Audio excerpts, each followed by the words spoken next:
चलिए जानते हैं आज की देश और दुनिया की लेटेस्ट काम की और महत्वपूर्ण 50 बड़ी खबरों को सिर्फ 10 मिनट में। पर अभी तक आपने इस वीडियो को लाइक नहीं किया तो लाइक कर दीजिए।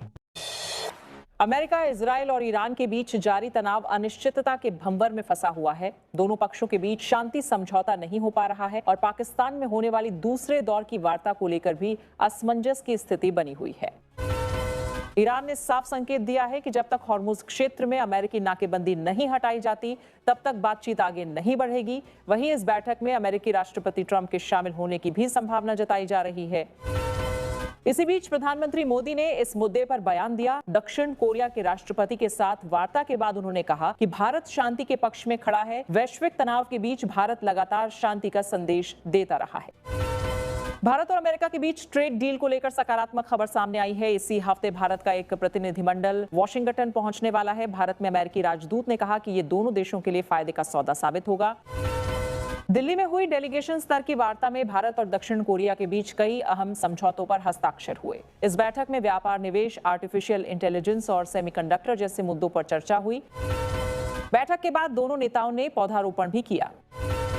पश्चिम बंगाल में पहले चरण के चुनाव प्रचार का अंतिम दौर चल रहा है। इसी बीच रक्षा मंत्री राजनाथ सिंह बीरभूम पहुंचे और रोड शो किया। उन्होंने बीजेपी के लिए समर्थन मांगा और टीएमसी पर आरोप लगाया कि राज्य में भय का माहौल बनाया गया है।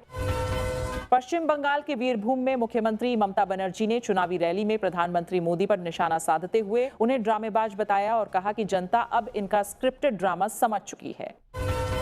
उत्तर प्रदेश के मुख्यमंत्री योगी ने पलटवार करते हुए कहा कि ममता बनर्जी को जय श्री राम के नारे से दिक्कत है और उन्होंने दुर्गा पूजा पर भी रोक लगाई। सपा अध्यक्ष और पूर्व मुख्यमंत्री अखिलेश यादव ने कहा कि समाजवादी सरकार बनने पर प्रदेश के उपभोक्ताओं को 300 यूनिट बिजली मुफ्त दी जाएगी। महिलाओं को साल में 40,000 रुपये पेंशन दी जाएगी। आबकारी नीति मामले में आज हाईकोर्ट अरविंद केजरीवाल की रिक्यूजल याचिका पर अपना फैसला सुनाया। केजरीवाल दिल्ली हाईकोर्ट में वीडियो कॉन्फ्रेंसिंग के जरिए पेश हुए। इस दौरान केजरीवाल ने अपना जवाबी हलफनामा रिकॉर्ड पर लेने की मांग की। पश्चिमी मेदिनीपुर में उत्तर प्रदेश के मुख्यमंत्री योगी आदित्यनाथ ने रैली की। उन्होंने टीएमसी और कांग्रेस पर हमला करते हुए कहा कि महिला आरक्षण संशोधन बिल गिराकर आधी आबादी का अपमान किया गया है। कोलकाता में सीएपीएफ प्रमुखों की बैठक के बाद सियासत गर्मा गई है। टीएमसी सांसद महुआ मोइत्रा ने पोस्ट कर आरोप लगाया कि बंगाल में मिलिट्री स्टाइल में सत्ता हासिल करने की कोशिश हो रही है। टीएमसी का कहना है कि केंद्र और चुनाव आयोग सुरक्षा के नाम पर डर का माहौल बना रहे हैं और केंद्रीय बल बीजेपी उम्मीदवारों की मदद कर रहे हैं। पश्चिम बंगाल में पहले चरण की वोटिंग 23 अप्रैल को होनी है। इससे पहले दिल्ली, मुंबई और गुजरात से बंगाल लौटने वाले लोगों की संख्या बढ़ गई है। ट्रेनों में भारी भीड़ देखी जा रही है और यात्रियों की सुविधा के लिए स्पेशल ट्रेनें भी चलाई जा रही हैं। सूरत के उधना स्टेशन पर भारी भीड़ उमड़ पड़ी, जिसे नियंत्रित करने के लिए पुलिस को बल प्रयोग करना पड़ा। कुछ यात्री बैरिकेड्स पर चढ़कर अंदर घुसने की कोशिश कर रहे थे, जिससे भगदड़ की स्थिति बन गई।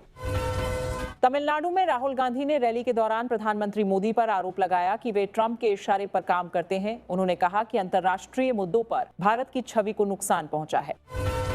राहुल गांधी की दोहरी नागरिकता को लेकर मामला फिर गर्मा गया है। इलाहाबाद हाईकोर्ट की लखनऊ बेंच के जस्टिस सुभाष विद्यार्थी ने खुद को इस केस से अलग कर लिया है।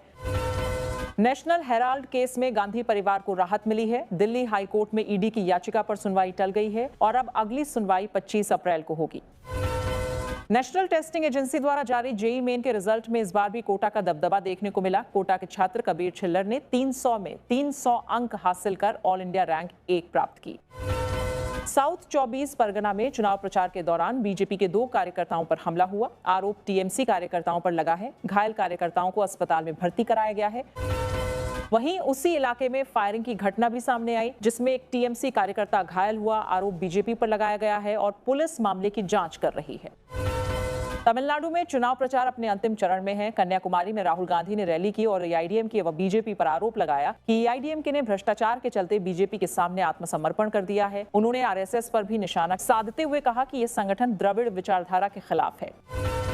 टीसीएस धर्मांतरण मामले में आरोपी निदा खान की जमानत याचिका खारिज कर दी गई है। मामले में अगली सुनवाई 27 अप्रैल को होगी। महिला आरक्षण संशोधन बिल गिरने के बाद सियासी घमासान तेज हो गया है। उत्तर प्रदेश की योगी सरकार ने 30 अप्रैल को विधानसभा का विशेष सत्र बुलाया है। इस सत्र का मुख्य एजेंडा महिला आरक्षण के समर्थन में प्रस्ताव पारित करना और विपक्ष की निंदा करना है।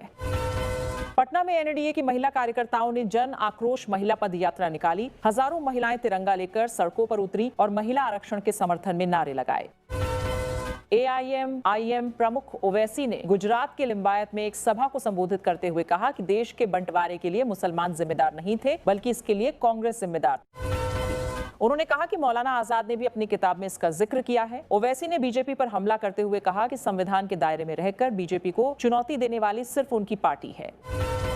भोपाल में नारी शक्ति आक्रोश यात्रा निकाली गई, जिसका नेतृत्व मुख्यमंत्री मोहन यादव ने किया। उन्होंने कहा कि विपक्ष ने आधी आबादी को धोखा दिया है और इसका असर आने वाले चुनावों में दिखेगा। हिमाचल प्रदेश में आर्थिक संकट के चलते सरकार ने सीनियर अधिकारियों की सैलरी में कटौती का फैसला लिया है। डीजीपी से लेकर अन्य वरिष्ठ अधिकारियों तक की सैलरी में 30% तक की कटौती की जाएगी। उत्तर प्रदेश में बड़े पैमाने पर प्रशासनिक फेरबदल हुआ है। योगी सरकार ने 40 IAS अधिकारियों का ट्रांसफर किया है और 15 जिलों के DM बदले गए हैं। नोएडा के बाद राजस्थान के नीमराना में भी मजदूर सड़कों पर उतर आए। कर्मचारियों ने वेतन वृद्धि की मांग को लेकर प्रदर्शन किया। उनका कहना है कि महंगाई बढ़ रही है, लेकिन सैलरी नहीं बढ़ाई जा रही। रामपुर के बिलासपुर में प्रशासन ने सड़क चौड़ीकरण के तहत कार्रवाई करते हुए 2 दरगाहों को बुलडोजर से हटा दिया। यह कार्रवाई देर रात की गई और मौके पर भारी पुलिस बल तैनात रहा। गुरुग्राम में नकली डायबिटीज इंजेक्शन का बड़ा रैकेट पकड़ा गया है। करीब 70 लाख रुपए के नकली इंजेक्शन बरामद किए गए हैं, जो चीन से कच्चा माल मंगाकर तैयार किए जा रहे थे। यूपी लगातार बढ़ती गर्मी को देखते हुए स्कूलों का समय बदल दिया गया है। अब कक्षाएं सुबह 7:30 बजे चलेंगी। शिक्षकों को 1:30 बजे तक विद्यालय में रहना होगा। उत्तर प्रदेश में भीषण गर्मी और तपिश लोगों पर कहर बनकर टूट रही है। मौसम विभाग का कहना है कि फिलहाल अगले 1 हफ्ते तक प्रचंड गर्मी से राहत मिलने की उम्मीद नहीं है। केंद्रीय गृह मंत्री एवं सहकारिता मंत्री अमित शाह ने वर्ष के पहले 3 महीनों में 73 मादक पदार्थ अपराधियों को कड़ी सजा दिलाने के लिए नारकोटिक्स कंट्रोल ब्यूरो NCB को बधाई दी है। उन्होंने कहा कि ड्रग रैकेटों की सांस लेने की जगह बंद करने के लिए NCB पूरी ताकत के साथ संकल्पबद्ध है। सुप्रीम कोर्ट ने नौकरियों में नियुक्ति को लेकर एक महत्वपूर्ण फैसला सुनाया है। कोर्ट ने कहा कि केवल ऊंची शैक्षणिक डिग्री होने से कोई उम्मीदवार नौकरी के लिए तब तक पात्र नहीं हो जाता जब तक वह भर्ती और पदोन्नति नियमों अनुभव की शर्त को पूरा न करता हो। नागपुर में एक बड़ा मामला सामने आया है, जहां एक NGO के आड़ में युवतियों के साथ शोषण और जबरन धर्मांतरण की कोशिश की जा रही थी। पीड़ितों के मुताबिक आरोपी पिछले 1 साल से मानसिक और शारीरिक प्रताड़ना दे रहा था और धर्मांतरण के लिए दबाव बना रहा था। पुलिस ने मुख्य आरोपी को गिरफ्तार कर लिया है और जांच जारी है। उपराष्ट्रपति CP राधाकृष्णन और श्रीलंका के राष्ट्रपति अनुराग कुमार दिस्सानायके के बीच बैठक हुई। इसमें भारत और श्रीलंका को तेल पाइपलाइन से जोड़ने के प्रस्ताव पर चर्चा हुई। गुवाहाटी कोर्ट ने कांग्रेस नेता पवन खेड़ा के खिलाफ गैर जमानती वारंट जारी करने से इनकार कर दिया है। कोर्ट ने कहा कि पुलिस के पास पर्याप्त सबूत नहीं है। यह मामला मुख्यमंत्री हिमंत बिस्वा शर्मा की पत्नी के खिलाफ लगाए गए आरोपों से जुड़ा है। ह्यूमनॉइड रोबोट ने हाफ मैराथन में इंसान का विश्व रिकॉर्ड तोड़ दिया है। रविवार को आयोजित इस दौड़ में रोबोट ने 21 किलोमीटर की दौड़ मात्र 50 मिनट और 26 सेकंड में पूरा कर मानव विश्व रिकॉर्ड तोड़ा।